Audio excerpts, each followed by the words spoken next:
Et puis, chez nous, il y a aussi du neuf. Piloter un drone, maintenant, ça devient du sérieux et même du très sérieux. Jusqu'à présent, le flou juridique entourait l'utilisation des drones. À l'avenir, par exemple, les personnes qui souhaitaient employer ces appareils à des fins commerciales devront passer un examen médical. Le reportage de Thomas Galisseux.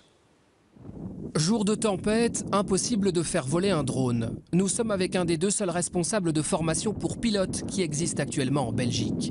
Pas de décollage aujourd'hui, mais ici on ne cache pas son impatience de voir enfin atterrir un cadre légal. On ne pouvait rien faire en Belgique, hormis des clubs de modélisme du loisir. Donc ça va changer, en tout cas pour tout le secteur professionnel du drone, ça va permettre de pouvoir travailler, de pouvoir amortir et récupérer les investissements qui ont été faits par pas mal d'entreprises pour pouvoir enfin travailler en Belgique.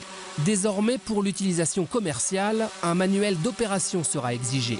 Cela veut dire que le pilote devra suivre une formation, que son appareil devra être immatriculé et identifié, et que sa mission sera bien spécifiée. Voilà pour les professionnels, mais ce qui est surtout neuf, c'est qu'il y aura aussi désormais une législation pour l'utilisateur privé. Actuellement, 1000 à 2000 drones sont vendus chaque mois dans notre pays. Alors comment encadrer ce secteur du loisir en plein essor?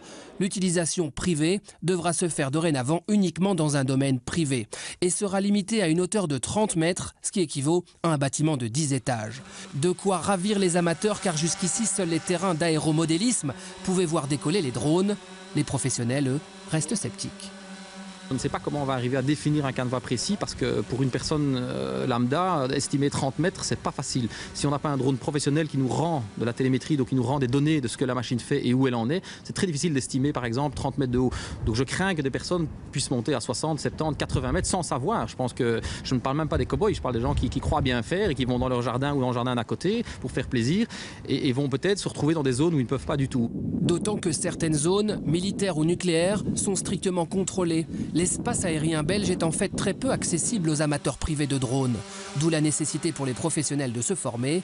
Cette nouvelle législation va en tout cas permettre l'envol de tout un secteur.